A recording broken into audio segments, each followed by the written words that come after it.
Hello, my name is Clayton, and welcome to episode 105 of the Watch Dog Podcast. I'm a professional dog runner and watch enthusiast talking to his pals about dogs and watches. How's everyone doing? Thank you so much for listening. You know I appreciate it. Yes, happy Thanksgiving, everybody in the United States. We are 5 days out as I record this.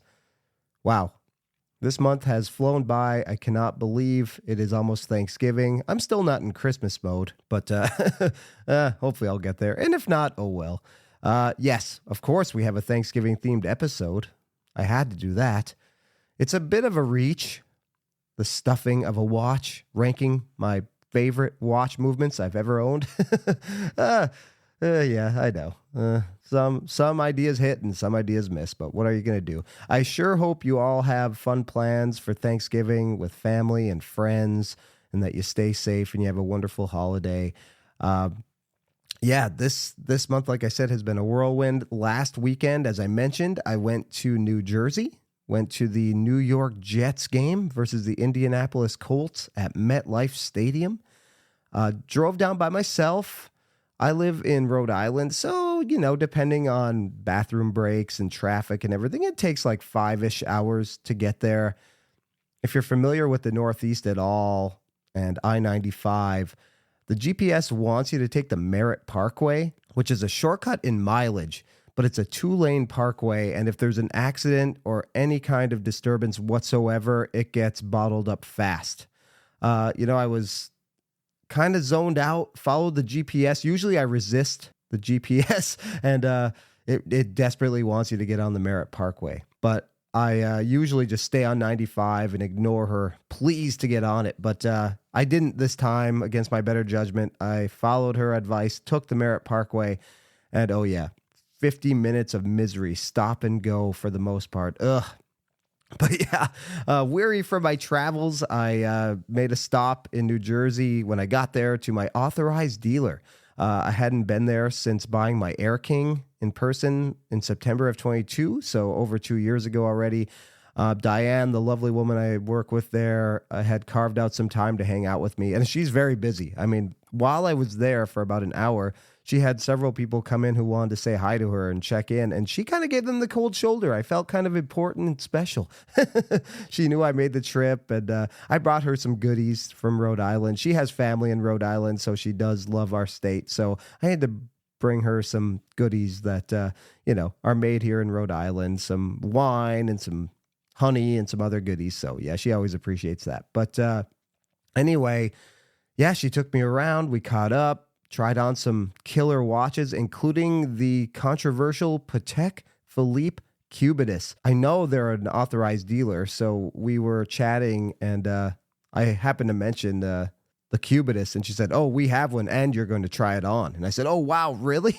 She's like, "Yes, it's already bought and paid for by a customer, but yeah, you're going to try it on." And I said, "Wow." So we went over there. And somebody, of course, was already trying it on. She's like, it's the main attraction here. People come in all day long wanting to know if we have one and wanting to try it on. And she just gave it to me. And she's like, here. And I was like, oh, no, I'm not touching this. She's like, oh, come on. It's just a watch. And I said, it's just a $60,000 watch. She had the two-tone steel and rose gold model. And I said, the you break it, you buy it principle does not apply to me here. I don't want to be responsible for damaging this thing at all, putting one mark on it. So I let her put it on my wrist and close the clasp. And I had actually just tried on some Cartier Santos models, the large. And while that watch wears okay on me, I think if I were to ever buy another one, I would buy a medium. So coming right off of the Santos, the Cubitus actually wore better than a large Santos, wore right on par with a medium Santos, I would say. It's about as wide as it is long, dimension-wise, and boy, it's ugly. I'm not going to lie to you. I still find it pretty fugly, but it wears really nice. And of course, it's a Patek, so the craftsmanship is impeccable, and it's really well-made watch in that regard. But yeah, pretty ugly. But right after I tried it on, there was another guy who came by, and we were chatting. He tried it on, and he's basically told Diane right then and there, he's like, I would like to buy one. He's he had a Patek on. He's a baller guy. You could tell, really nice guy. But yeah, he's apparently bought several Patek watches from there. So she said, okay, you've got it coming.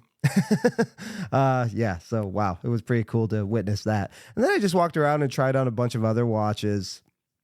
Tried on a sub, tried on some other Rolex for display only models. Went to the JLC section. I'd never really tried a Reverso on, and I'd always been curious how they would fit. I'm not sure if it's a watch for me, but gosh, they wear really well. Was impressed with how it wore. Tried on a JLC Polaris chronograph. The prices are just high. That Polaris chronograph was almost $15K. You can do much better pre-owned on JLC models, but yeah, I don't know. That's if I had $15,000 to spend, as nice as that watch was, I just would be looking elsewhere, I think. Tried on the Tag Glassbox Carrera with the reverse Panda subdials and also the Skipper. I almost walked out of there with the Skipper. I'd gotten to try it on locally. That the model I tried on was already bought and paid for. But I at least got to try it on. This one, she said, it's yours if you want it. Threw out a discount number at me that I was happy with. But yeah, I walked out of there not buying anything. But she said, you know what? Anytime you change your mind, of course, I will ship it to you. I can order you anything you want, always. And I just walked out of there feeling really good. And then went to the New York Jets game the next day with my brother-in-law. Had a great visit with my nieces and my sister-in-law. Always wonderful to see them. They're growing up so fast, my nieces. Which means I'm getting old. Oh well. But yeah, MetLife, it was a beautiful day. Gorgeous, like in the 60s. Can't ask for better weather to watch a football game. Another watch friend was there as a guest of Zenith.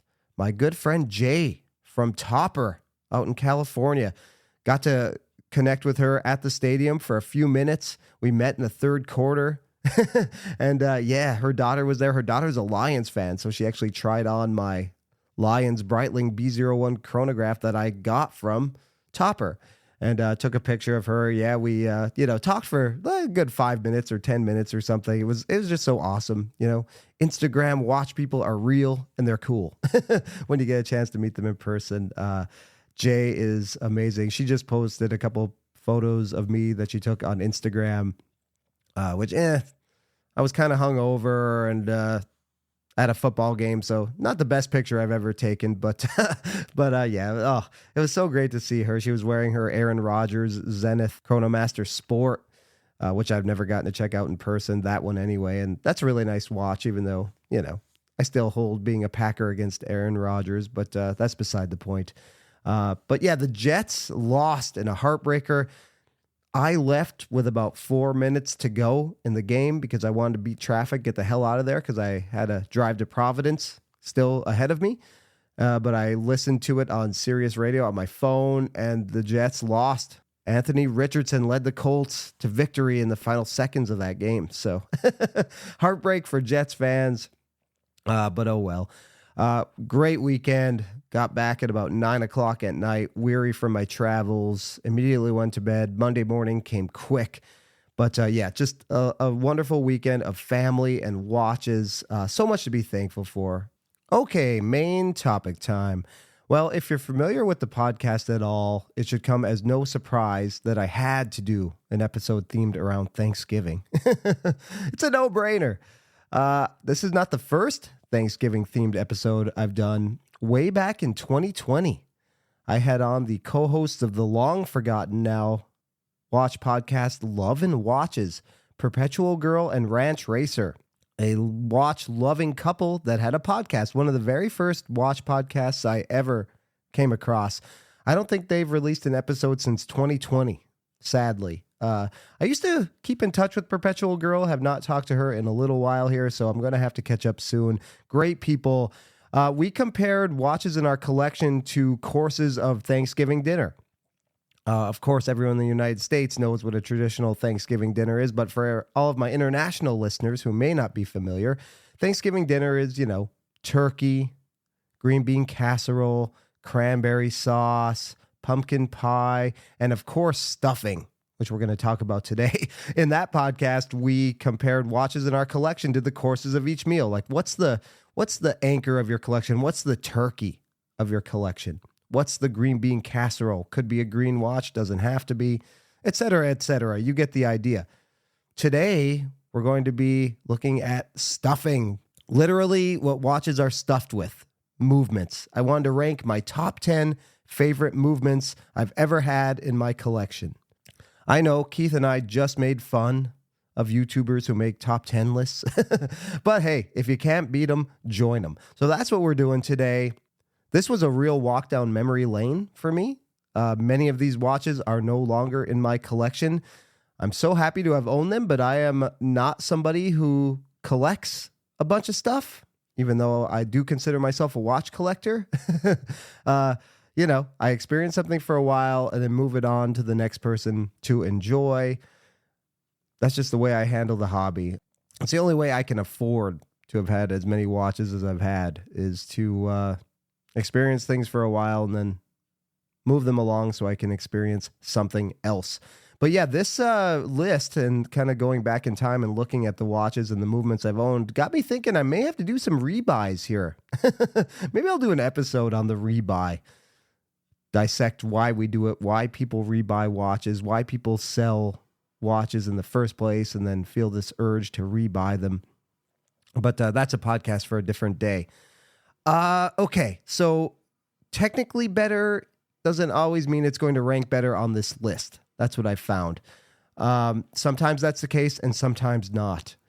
Before we get started, I had some honorable mentions, movements that were great, that are considered to be amazing by watch collectors, but for whatever reason did not make my list. Nothing by Omega on this list. I've owned 3 Seamasters that have the 8800 caliber or the no date version and the no time to die. You know, I've never really felt like they keep great time, to be honest, on the outer edges of COSC always. I don't know, just nothing spectacular. They do wind like butter, which I appreciate and which you'll hear me say more than once today. I do like the winding on those. But the timekeeping's never really impressed me all that much, and just nothing stands out other than that. So those didn't make the list. The 3861 in the Speedmaster. That was actually my most accurate Omega out of the 4 Omegas I've owned. That was the only one that ran as a master chronometer. I think maybe +1, +2 per day. By far the best Omega I've ever had. And also a very beautiful movement. Of course, if you've seen pictures of the Sapphire Sandwich or you own a Sapphire Sandwich Speedy, it's a gorgeous movement for sure, no question. I just didn't like the winding. For a mechanical wind watch, a watch you have to wind every day, I found the action, it just fights you when you try to wind it. The crown is small. It's just not a pleasurable experience. I think some people like that. I just don't, especially if it's a watch I have to wind every day. I don't know. And I've heard many complaints about the winding of the Speedmaster. I guess I'm not the only one. But yeah, the 3861 just didn't make the cut. I thought about sneaking it in at 10, but that was not a watch I held on to very long. And, the winding was primarily the main reason. Grand Seiko Spring Drive.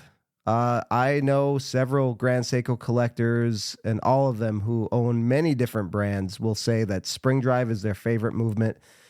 I don't know. It just didn't do it for me. I got to be honest. I love the smooth sweep of the second hand. I owned one Spring Drive watch. But again, the winding feels very mechanical. Some people like that.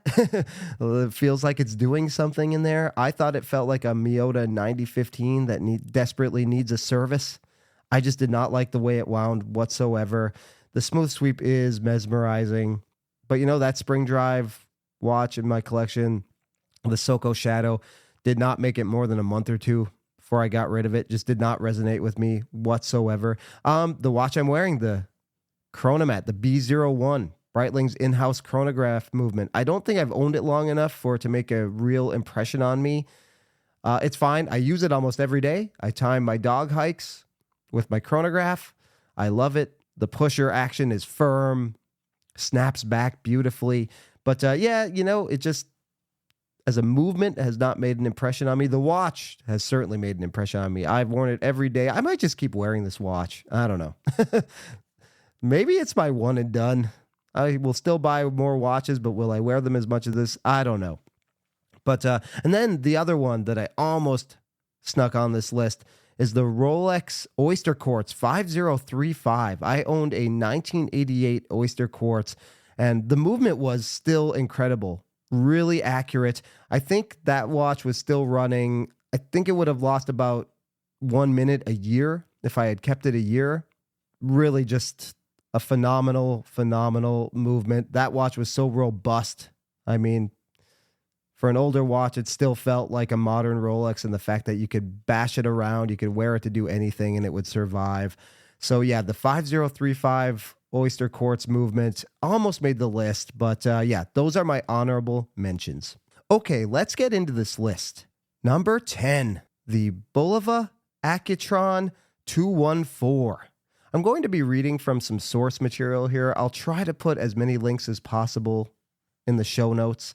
This is from Audio Science Review, talking about the 1966 Bulova Accutron Astronaut GMT. I owned a vintage Accutron Astronaut GMT. I believe it was a 1966, same year as this. From the article, the Accutron movement made its official appearance in October 1960. Designed as an electronic movement, the Accutron, designated the caliber 214, utilizes a 360 Hz tuning fork and battery to replace the traditional balance wheel and spring. The Accutron movement was so precise and capable of handling extreme temperatures and pressure that NASA utilized it in the instruments of the Gemini and Apollo cockpits. Chosen by the CIA for wear during missions with the A-12 and X-15 aircraft at the height of the Cold War, the Accutron Astronaut GMT has become a symbol of ingenious engineering and design, as well as a piece of aeronautic history. Yeah, so what a cool watch. The first time I ever went into my local watchmaker's shop, he had one of these that he had restored. He is certified to work on Accutron movements. And he told me the story of how this was issued to pilots. And this particular watch he had in his shop was owned by a pilot who had passed away. His son had found the watch among his things, hadn't been worn in years, and he sold it to my watchmaker. My watchmaker got it up to snuff, and then I bought it. And it had the original bracelet. It did not have the box. And wow, what a cool watch. Probably one of the only GMT watches that's ever resonated with me. The smooth sweep of the second hands, again, much like Spring Drive, so mesmerizing. It does have a loud hum. Yeah, you can hear that thing from across the room. And it chews through batteries because there really aren't any batteries that are designed to run that watch these days. So it really goes through batteries. You can actually, it has one of those old-fashioned hatches on the case back. You can actually undo that hatch to disengage the battery if you want it to last for a long time while you're not wearing the watch. That's what I would recommend. I sold this watch to a friend. I am regretting that. I'm desperately hoping he'll resell it to me one of these days. I would love to have this watch in my collection, but I can understand why he's holding on to it as well. Yeah, just an incredible watch. I had a space view as well, and that is really neat because you can see the inner workings of the watch, sort of a skeleton-style watch that you can see all the bits and bobs. But yeah, I don't know. That Accutron Astronaut really sticks with me. So yes, number 10, the Accutron 214. Number 9 on the list, another legendary movement that I had in a vintage watch in the Seiko Pogue, the 6139-6000. Among the first Pogues to be released, mine had proof on the dial, waterproof. After 1970, I believe they went to water resistant, but mine had proof, and mine also had the 6139A. After 1971 or 1972, they went to the 6139B, had several differences, including being a little thinner. But yes, the 6139A, widely considered to be the first chronograph movement, along with Zenith and a few other brands. There's some argument there, but I'm going to read to you a little bit from a posting on DC Vintage's website about the 6139A. The Seiko 6139 automatic chronograph is a historical movement in its own right. was one of the first automatic chronographs created and ranks with Zenith's El Primero and Heuer's Caliber 11.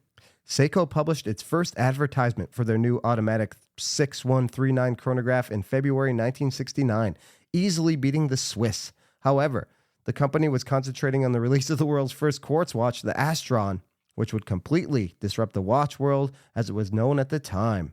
DC Vintage says they had seen 6139 dials dating back to November 1968, indicating Seiko beat all the other rivals to produce the world's first automatic chronograph. The 6139 was the first chronograph to have a vertical clutch, a feature considered by many to be one of the hallmarks of a superior automatic chronograph movement. It also features an innovative automatic column wheel timing control, vertical coupling mechanism, and is an integrated chronograph, the first in the world, which means the entire 6139 movement was designed and built to be a chronograph versus being an automatic movement with a mere timing module added. Yep, has a single subdial. Again, I remember the action of a watch in 1969, the one that I owned. I remembered the pusher action to be spectacular. I bought it from Mimo's Jewelry out in California. So yeah, he serviced it, and it was all original. Bracelet was original, dial, hands, loom, everything was original, and it was original and it was spectacular. Stealing a line from Seinfeld. I feel so fortunate, even though these watches are no longer in my collection, like I said, but I feel so fortunate to have had such a watch with waterproof on the dial, and then the 6139A, which only was in production for a couple years before they went to the B. I probably should have hung on to that one. I sold it. I did not get nearly enough. But I don't know. My hang up with vintage watches and just not feeling totally comfortable wearing them for all the things I like to wear a watch for just gets in my way sometimes. Again, I'm just not somebody who can have a bunch of these things hanging around, never getting any wrist time. So I can appreciate it from afar. I'm happy to have owned it for a little while anyway. Okay, number 8 on my list, the Seiko 8L35. Reading from Caliber Corner, the Seiko Caliber 8L35 is an automatic movement that is based on the Grand Seiko Caliber 9S55. As with GS movements, the 8L family is said to be assembled by hand. The movement is currently found in several Prospex divers as well as some Brights Phoenix watches. Generally, dive watches need a solid caseback for increased water resistance, so the 8L35 is rarely seen. What's the stated accuracy of the 8L35? Seiko officially claims the accuracy of the Caliber 8L35 has a rating of -10/+15 seconds per day in normal temperature conditions. Okay, enough of that reading. Let's get to how I actually feel about this movement. I've always found them to run very accurate. I've owned a few watches with the 8L35. I own the Seiko SLA 043, 62 Moss, the Marine Master SLA 023, and the other Sagaiha Marine Master SLA 051, I believe. I've always found it to run really well. As Sanjay says about the 8L35 and Seiko movements in general, under promise, over deliver, right? I found it to run much better than the stated accuracy of -10/+15. They've run, for me, right on par with what Omega Seamasters with the 8800 caliber has given, like right at the top edge of COSC, like, +5, +6 per day, which is fine.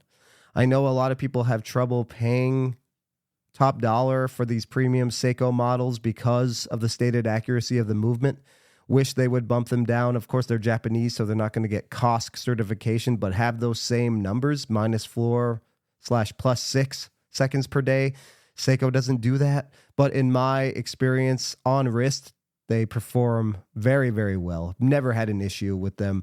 I am a defender of high-end Seiko watches. Always have been, always will be. Not sure I'll buy another one, but if somebody is in the market for one and questions whether they should spend that much on a Seiko or not, I will tell them to all day long.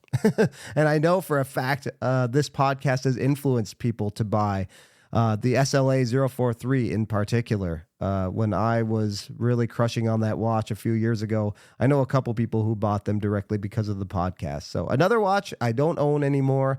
I have no watches with the 8L35, but boy, I'm sure happy I got to experience a couple with that movement. Okay, before we get going to number 7 and beyond, I'm not going to bog you down with too many technical data points here. It's just not great listening, in my opinion. I will mention power reserve on some watches. Like that power reserve is not a big deal to me whatsoever. 70-hour power reserve is nice, but power reserve in the 40s and 50s, it's not a deal breaker for me at all. All right. For number 7 and for number 6, we're just going into really good, no-nonsense workhorse movements. Number 7, the Rolex 3230 that is found in my Air King. Let's just read from Caliber Corner a little bit before I talk about how I feel about the movement. The Rolex Caliber 3230 is a three-handed, time-only, no-date, automatic luxury watch movement. As with all current production Rolex watches, the 3230 is an in-house movement. It was first introduced in the Submariner 41 in 2020. In Rolex's own words, the new generation Air King, which I have, is equipped with the Caliber 3230, a movement entirely developed and manufactured by Rolex. At the forefront of watchmaking technology, this self-winding mechanical movement led to the filing of several patents and offers outstanding performance in terms of precision, power reserve, resistance to shock, and magnetic fields, convenience, and reliability. Caliber 3230 incorporates the patented Chronergy escapement, which combines high energy efficiency with great dependability. All right, so basically it's a superlative chronometer, rated to -2/+2 seconds per day. Anti-shock, anti-magnetic. I don't worry about this watch, and that's why it makes the top 10. I don't worry about when I'm wearing my Air King. I hike in it, I've gone running in it, I've done all sorts of things, and I just don't worry about it. If I had one complaint, and the reason it's at number 7, when it does deviate, and it's usually about a second per day, sometimes depending on the temperature, it's -2, runs right at that edge of being a superlative chronometer. It runs slow, and I've found this with almost every Rolex I've owned. When they are off, they don't run fast. Mine have always run slow. I don't know if that has something to do with me or the temperature of the room I store them in. I'm not sure. But yeah, I've always had Rolex watches run slow instead of fast. That's why it's at 7. If I want to watch it deviate, I'd rather it be fast. I'd rather be early than late. I'm late anyway. Who am I fooling? Number 6, the other workhorse movement in my collection, the Tudor MT5602, found in my Tudor Pelagos FXD Black. Again, not going to really go into the jargon too much here. It has a 70-hour power reserve. It's COSC certified, so -4 +6 seconds per day. This ranks higher than the Rolex watch because it keeps like amazing time. It's fast when it does deviate, but barely 1 second per day. I mean, it's like a high accuracy quartz almost, really. I mean, gosh, I wear that thing straight for like 3 days and it's maybe a second fast. I mean, it's incredible. So yeah, I don't have much to say about this movement. Again, you don't have to worry about it. Anti-magnetic properties, anti-shock properties. It's in the Black Bay models. It's a no-date 3-hander, simple, but I mean, gosh, it's just one of those watches. Again, with my FXD, you can do anything you want in it. You can jump up and down a bazillion times, all kinds of shock, wear it to hike, wear it to run, do whatever, cycle in it even. They even make cycling versions of the FXD, and it's still just going to be rock solid. So for that alone, I'm not a huge accuracy stickler or anything like that, but because it has performed so well, and I've owned, 4 or 5 Tudors, they've all run like this. I mean, way better accuracy than on wrist anyway, than what Omega gives me, and even what Rolex has given me. So yes, not much to say about it other than it's just a badass, kick-ass movement. The Tudor MT5602 comes in at number 6 on my list. Okay. Number 5 might be an oddball to some, but I think it's just a great complication. And that is the Damasco C51-1 found in the DC80 Central Minutes Chronograph. I feel like the Central Minutes Chronograph is a complication that doesn't get nearly enough love, and not nearly enough brands do it. I think that would be a wildly popular complication. It basically just has a chronograph hand that goes around. There's no hour counter, no subdials, and that's it. Most of us don't time things over an hour. So if you just want a simple timer that you don't have to squint to see subdials, like traditional chronographs, which can be small for those of us getting older, the Central Minutes Chronograph is just, it's perfect. It's absolutely perfect. This watch did not have a running seconds, but I mean, gosh, if you really want it to have running seconds, just have the chronograph run. Really, it functions as a second hand. That's what it looks like. And since there's no hour counter or anything, that's it. All right, from Worn & Wound, let's read a little bit about the C51-1. At the heart of the DC-80 is the new C51-1 caliber, based on the Valjoux 7750. Damasco heavily reworked the movement to change the functionality to that of a central minutes chronograph. All fabrication of new parts for the C51-1 were done in-house by Damasco. The movement features 27 joules, automatic and manual winding, and a frequency of 28,800 beats per hour. In addition to the central minute counter, another great feature is that the minute counter jumps rather than crawls. Yeah, I remember that being really cool. So you can definitely tell when it's going from 1 minute to the next. It stays on 1 minute. It doesn't go like halfway in between. It just jumps, which I thought was awesome. This is an improvement on the Lemania 5100, as the minute counter stays in position right until the change, just like I said, which makes it even easier to read. But yeah, that is an awesome watch, awesome movement. And again, one I don't own anymore. But yeah, if you can get your hands on a DC-80 for cheap, I don't think you'll be disappointed in the central minutes chronograph complication at all. Okay, number 4 on my list, maybe another oddball, but one of my favorite all-time movements, the Weiss Caliber 1003, specifically the movement used in the Ultralight. That was a grade 5 titanium cased watch. The movement had bridges made of 7075 aluminum. That aluminum is used in aircraft. Before I get into my feelings on it, let's read a little from Monochrome. The beating heart of the 42mm American issue field watch is the aforementioned in-house Caliber 1003. Before I get into details, there are a couple of things to note. While RGM Watch Company manufactures several unique movements in Pennsylvania, the American-made Weiss Caliber 1003 is modeled after a Swiss ETA Unitas 6497. The movement is still manufactured, assembled, and finished in Los Angeles at the time. Now they're in Nashville. But it's not a ground-up design. Does that matter? Not to this author, and not to me either. And that's as far as we'll go. My favorite component of this movement while I owned this watch, the winding was fantastic. I mean, come on, Speedmaster.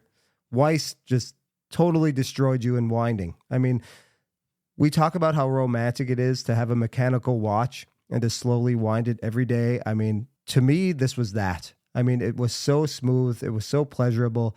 I actually enjoyed winding my watch every single day like you need to do on a mechanical watch. It was really enjoyable.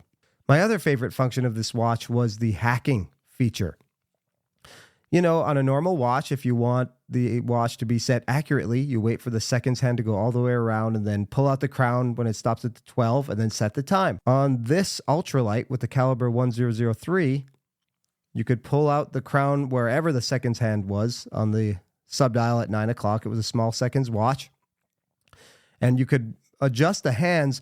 The seconds hand, no matter where it was in that subdial, would continue to go and then stop at 12. That's like one of the coolest hacking functions of all time and something I really appreciated that always stood out. It was a joy to set that watch. It was a joy to wind that watch. Initially loved the size, but as time went on, it's 42 millimeters. It's, it's a field watch. So that wore big on my wrist. I tired a little bit of the size. The lugs kind of jut straight out on those as well. I moved on from it, but boy, that was a special watch in my collection while I had it, and I have nothing but fond memories of owning it. And yeah, little quirks like that are going to move a movement up the list for me. So yes, at number 4, the Weiss Caliber 1003. Okay, winding down our list. Number 3, I have said before that I am a fan of quartz, and it's no shock that 2 of the final 3 movements I'm going to talk about are quartz. Number 3, the Seiko 7A28 quartz chronograph movement. The 6139 was legendary, widely considered, or considered by some anyway, to be the first automatic chronograph movement. The 7A28 is the first quartz chronograph movement. Let's read about it a little bit from Caliber Corner before I give you my thoughts. The Seiko Caliber 7A28 is a quartz chronograph watch movement with 15 jewels. The Caliber was introduced in the Sports 100 line of chronograph watches in the early 1980s. Although discontinued now, the 7A28 was developed with dependability and longevity in mind. It is all metal with no plastic parts, repairable and serviceable, and can even be regulated thanks to its rotary step switch for adjusting accuracy. Accuracy was standard on these right off the shelf, plus or minus 15 seconds per month. I mean, that's still what you get with quartz watches today. Just an epic movement in so many different legendary watches. I mean, the Aliens watches, the Ripley, among others, in those featured in watches in James Bond. I owned one, the 7A28-7069. It was a PVD titanium watch. That one was in great shape. All the PVD coating was still on it. Incredible condition. I bought it from Hub City Vintage. I think I did a podcast about this before. I could collect these. If I had the collector's gene, there's actually a great podcast called Collector's Gene Radio, which I highly recommend.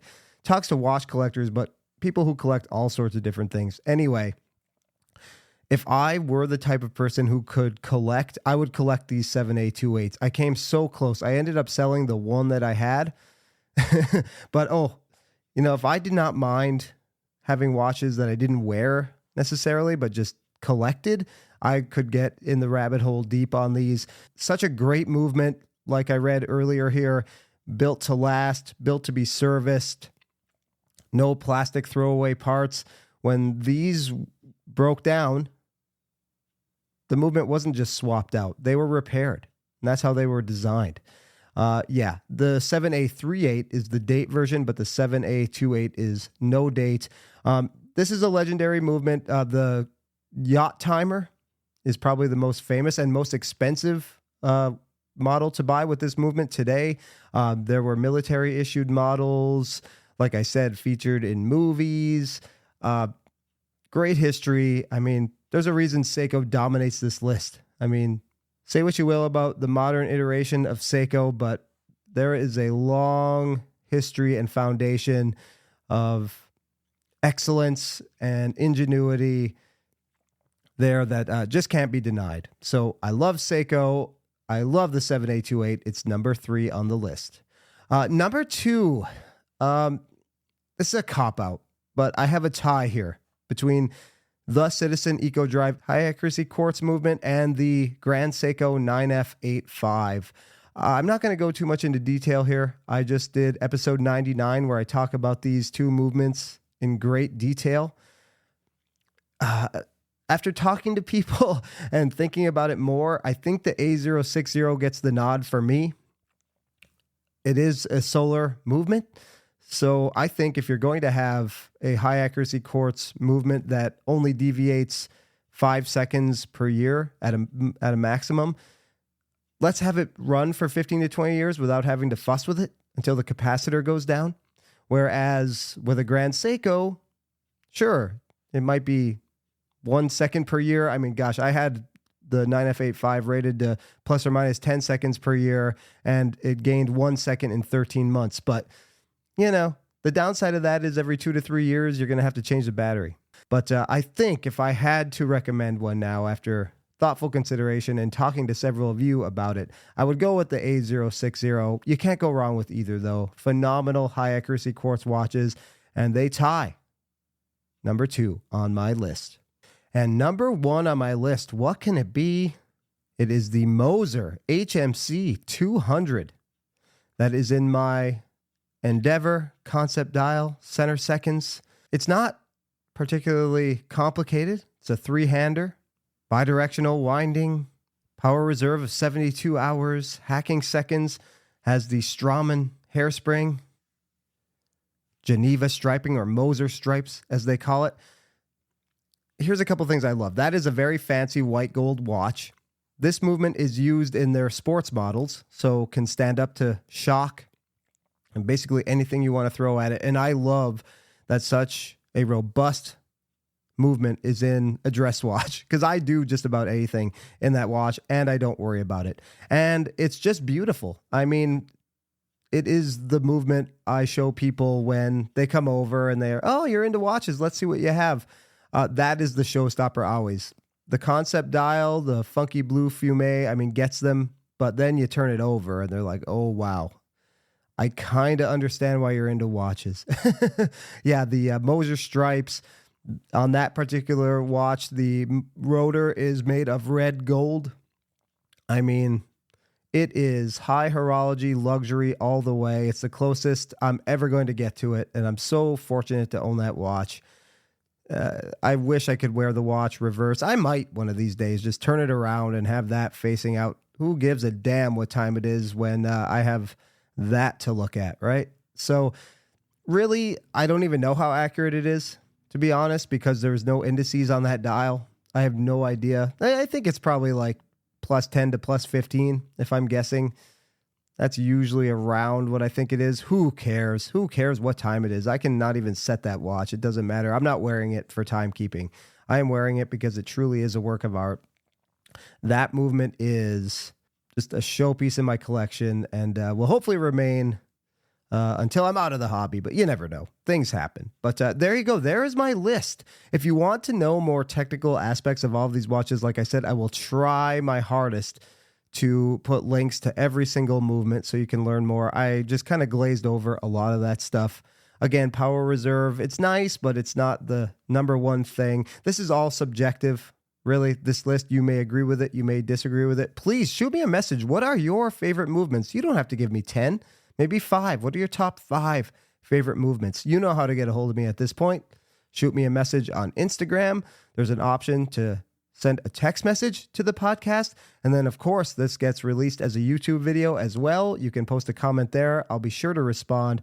Can't wait to hear from you. And if you live in the United States, I certainly hope you have a wonderful and safe Thanksgiving spent with all of your loved ones. Don't talk about politics, unless you don't particularly like your family and you want them to leave, I guess. But anyway, yeah, be safe. Have a wonderful holiday season, and we'll talk to you on the next episode of the Watchdog Podcast. See you later.